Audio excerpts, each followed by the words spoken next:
Hello, I am Seamless, and this is part 3 of the making of Steel Core. And in this video, we're going to talk about the mixing and the mastering of this monstrosity.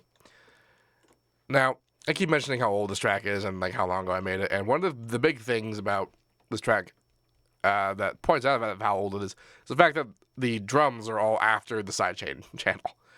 And there's actually a big reason why I don't do that, and that's because the way that the sidechain works if I'm using a limiter is that the thing that you want to be a sidechain channel is it's an order in a list. So like it's the fourth input. And if I were to put something new before the sidechain channel and put it into the sidechain channel, it would increase the number of things that are in the list. And because it would be before the drums, thus before the kick, which is what is going to be sidechaining, or the snare, whatever. This means that now that source is now the fifth input, but it's still going to say the fourth input. So that's going to change what the input is, which is why these days the kick and the snare and the drums are always the first two inputs to ensure that that never happens. I think I might have just put stuff like in post because I realized that was a big pain in the ass and that just became an issue. Just put it like later in the mixer. It was not a very clean mixer. And like there's some stuff in here I don't even know. I didn't even use. So the mixing began. The biggest challenge about mixing this track was the idea of using metal drums in a metal drum pattern and reconciling it with solid dubstep basses. Because one of the differences between metal and any kind of electronic music is the solidness of electronic music. Every sound is a wall. It is usually full frequency and we talk about dynamic range a lot of the time, and like electronic sources have way less dynamic range on the whole than any kind of real instrument. Any like a guitar, a drum, like a bass, a voice, it just has way less. Even if you input some, like make filter or volume automate, just the fact that like you have that solid, unmoving, undynamic source to work with makes everything very different. And the tones that we understand to be from metal or from rock that we try to integrate into dubstep and that kind of thing are very high dynamic range things. It ends up when added together, it's very compressed and brought down. But each individual element is designed to fit in with everything else, just by the way that they all work. Ever since like back in the Black Sabbath days, these things were all scooped and cut and high passed in a way that perfectly fit a band together. And now this is like having a band where every person is playing an instrument that has all the sound, all the frequencies all the time. And making them fit together is a bit difficult without ruining like the tonality that we want in both a dubstep track and a metal track. Which is why I, at least personally, don't think I've done a true blend of the two genres. I explained this way back in the Elements video, where I addressed that when I made this track, I made two different tracks. I made a metal track with EDM in it, and I made an EDM track with metal in it. The EDM track with metal in it ended up being Deathblow, and then this is the track that's a metal track with EDM in it. And you can tell the difference is pretty right off the bat. And the biggest indicator of the difference is how the drums work. Deathblow is very much just a Moonbaton track with the guitars. It's got the kick and the snare. They're both very hard-hitting, both very electronic. It's got cymbals on top of it, but it's very subdued in comparison. And the guitar is kind of there, as an additional element. And in this track, we have essentially what would be a real metal drummer pattern on an actual metal track that's 140 BPM.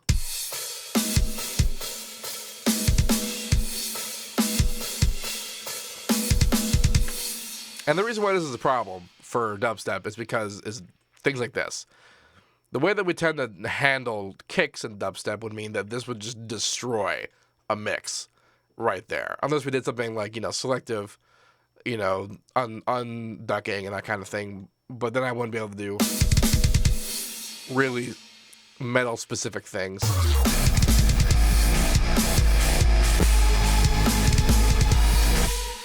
And that kind of thing. So what I resolved to do was to have the metal thing, but then reinforce it with stuff like this.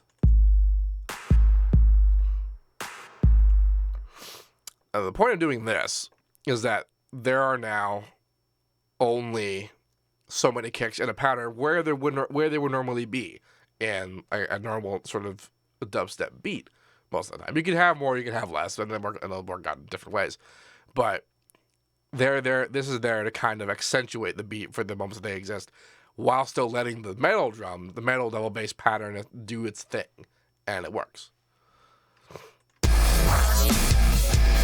And for that to work, the metal kick drum, I think, is this.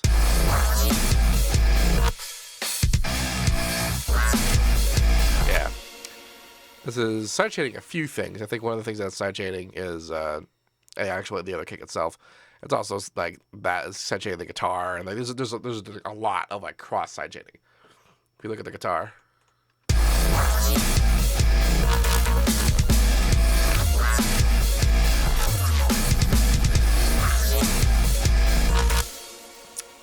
It's sharp, but it's also very heavy.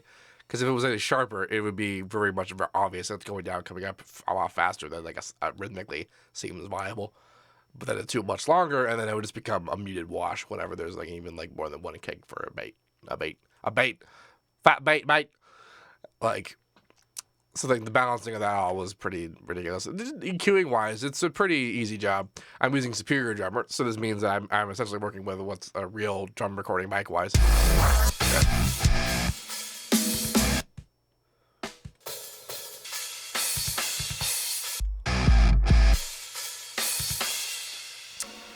I just high passed and scooped some things probably way harder than I would for a normal metal track, because the frequencies are being filled a lot more with my other stuff, namely the bass.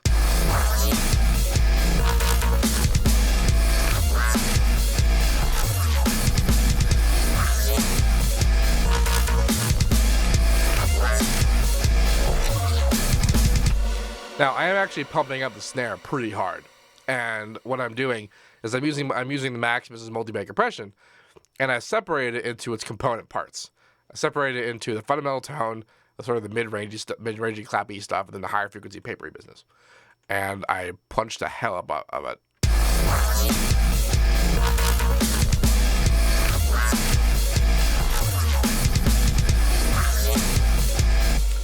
This is to make it way snappier than it was originally, because originally it was very not snappy. Like, oh, I guess I need to. There we go. This is what it sounds like without the processing. So these limiters aren't doing anything. There's the Maximus, it's EQ, kind of shape it up. And then the reverb, very high frequency reverb. Real snares, especially in Superior Drummer, have a lot of harmonics in them, and sometimes they're good, and sometimes it's a little much. So I very manually removed some of the harmonics I didn't like. And then the last bit, like another kind of reverb on top of that to give it more Ruby sounding feel in this.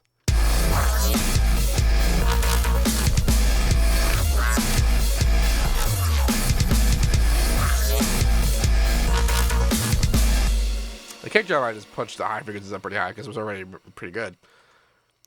Hey, this is a drum kit called Metal Foundry, so it's rather designed for this purpose.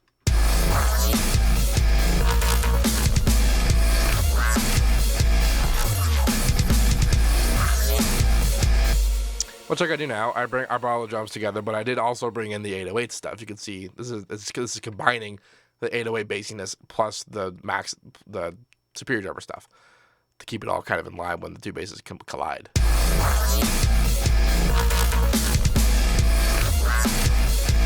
Which is so very interesting to watch. But this does cut down on conflict, and boy, is there ever a lot in there to do it like that. It says clean guitar, but there's no clean guitar in this track.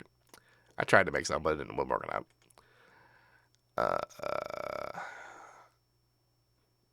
Mixing wise for the basses, you know, they go on the sidechain channel, and they're being sidechain like everything else.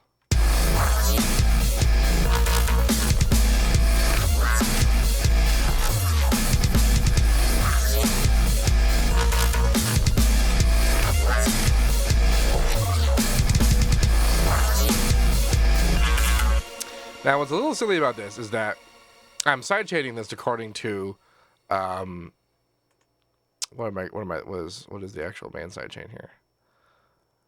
It's actually a combination of the, like I have the 808 and then I have the, main kick, and I link them together, and then they're both going in the sidechain channel together. And that's why we're getting a combination of the long fall off and then the shortness there. And the reason why I can do that is because the guitar is not actually in the sidechain channel. The guitar is being sidechained separately.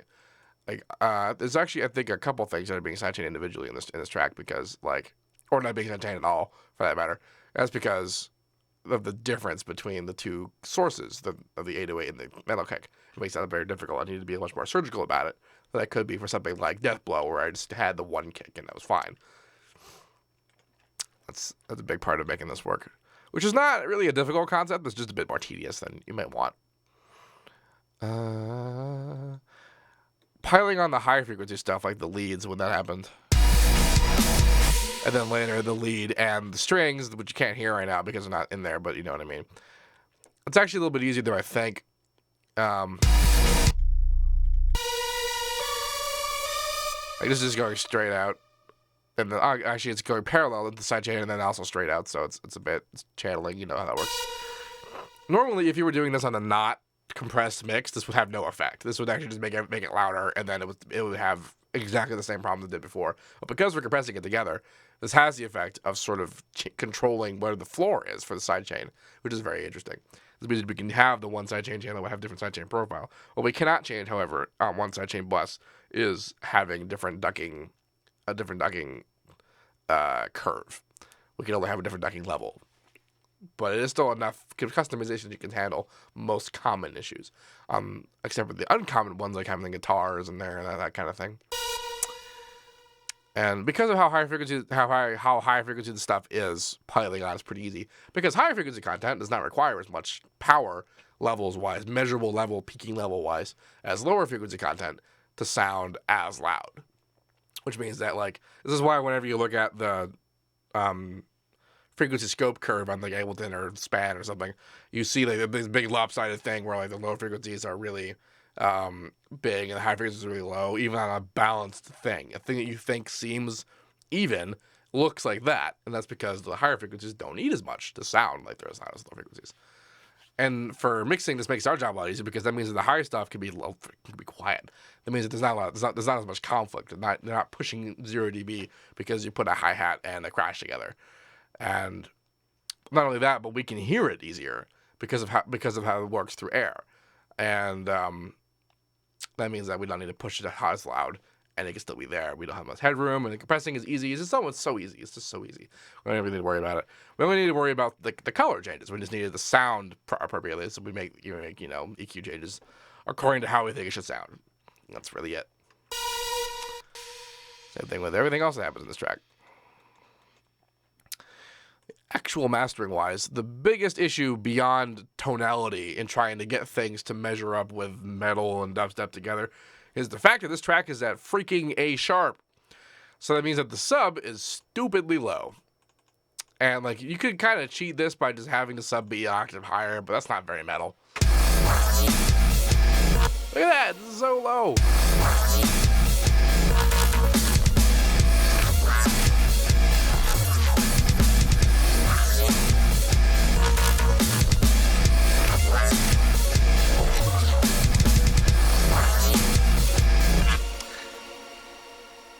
When I in the Elements video, I discussed about how the whole reason I was doing this is because I was convinced to by the Fix team to give it a shot, and they were like, "Oh, if you have any problems with anything, let us know because we have experience with this." They do have a lot of experience with it, and so I asked. There we go, doing that again. So I asked them, "What do you do when you want to have stupidly low sub?" Because in real metal, when you're playing with a bass guitar, your bass guitar doesn't have sub. It has like the first harmonic, but the fundamental is not really there. It's there for some notes and some lower notes, but most of it like higher, like string, lower string, higher notes. But for the most part, on the main groove, it's not there. And this means that like basically you have that room there for the bass of the kick drum to fill up for them to. And mixing wise, it makes lives easier just for how that one works. But again, we have the wall of sound solidness world of EDM, and this means that we have sub, we have clear sub, and we have a problem when it gets to be like 28 hertz. So I was kind of like, well, how do you reconcile doing this? And their response was mostly just to not do stuff that low. Some cellular tracks go to like C, but they kind of hang around, D and E, like, and for the whole of my metal career, I never tuned my guitar higher than drop D. And I mostly stuck around drop C. Drop C was my normal. And then when I noticed, like, when I wanted to be really metal, I went down to A sharp. And these days, I go down to like G sharp. And I have a track on my EP called G sharp where I did just that. And there's actually kind of a funny story about the bass in that, but we'll get to that. So like, it ended up at the point where like there wasn't really an answer to the question. It was the answer to the question of how do I deal with being an A sharp was don't be an A sharp. And eventually I was like, you know what? Fuck it. Just fuck it. I don't care. I'll mix it with a sub that's just like stupidly low. I'll deal with it. I'll deal with the consequences because this is really dope. This track is really dope. And it's metal as hell. And I want to change it. So I didn't. And I dealt with that. And it ended up being not so bad. Like, I had the whole all the way down bass going on.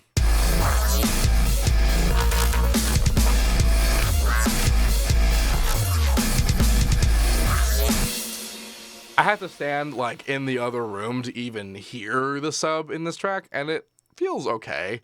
It doesn't feel like overbearing or anything. It didn't seem to add much. I mean, it added the usual amount of like lack of headroom to the master final, but for the most part, it wasn't that damaging to everything. I can still get it to the loudest than I wanted, although not really.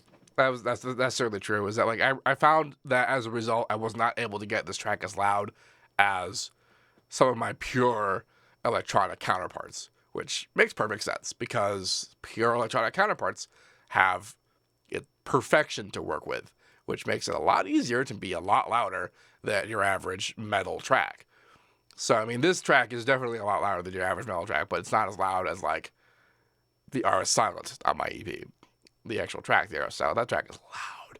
And these days, I'm even louder. Like, I've done tests of just, like, as loud as I could possibly be, which is maybe so much louder than what this track is like. Limitations from the guitar tone and the bass being at 20 to 30 hertz. So that was an issue I had to deal with. And I dealt with it by just not being as loud, which is a bit of a shame, but it's okay. On the master, I have one EQ, which is very subtly doing things. And then I have the two maximi, and the whole point of that is that one is for when there's drops, and the other is for when there's not drops. In the automation you can see here, automate between them. You link them both to the same clip, and you set one to be inverted, and that means that when one's on, the other's off. When one's off, the other's on. So we have over here the not drop, the other drop, the not drop, the drop, and like that kind of thing. So that's what that's for. As far as actually mastering goes, let's go to the drop one. The way this works is that this is before I really got a grasp on how I really want the low end to look. I did try to like fix it a bit because I did do remaster this essentially for this EP. But it is mostly just the wall of bass forever. And most of the actions in the higher frequencies. And then I have saw saturation going on the high end, and I'm splitting it, stereo, so it's monoing it, widening it, that kind of thing. And then the only difference between this and the not drop Maximus is that the not drop Maximus doesn't use saw saturation. It limits it via pure compression, which is not as fast, not as sharp, and not as loud as using saw saturation. And the whole reason why I do this is for parts of the song that are more delicate, that are damaged by this kind of saturation, because it is distortion. And the only reason why I worked on the drop is because there's enough high-frequency content that adding a little bit of extra high-frequency data from distorting it a little bit doesn't actually do anything that we can detect. So it's a balance between how hard I can push it versus how destroyed it gets. It's damage control in that regard. That's going to be a running theme for the mastering segments of a lot of these tracks for this EP. But yes, this track was definitely a very fascinating exercise. It was when I made it, and I like it. I like it more than I like Deathblow. Deathblow, I think, was a much more successful attempt, but it was playing it safe because I was sticking towards like the EDM side of things and just having a guitar present. Whereas this was me trying to bring metal into things for real, and it actually worked out pretty good. If you have any questions about this, let me know. And as usual, have a nice day.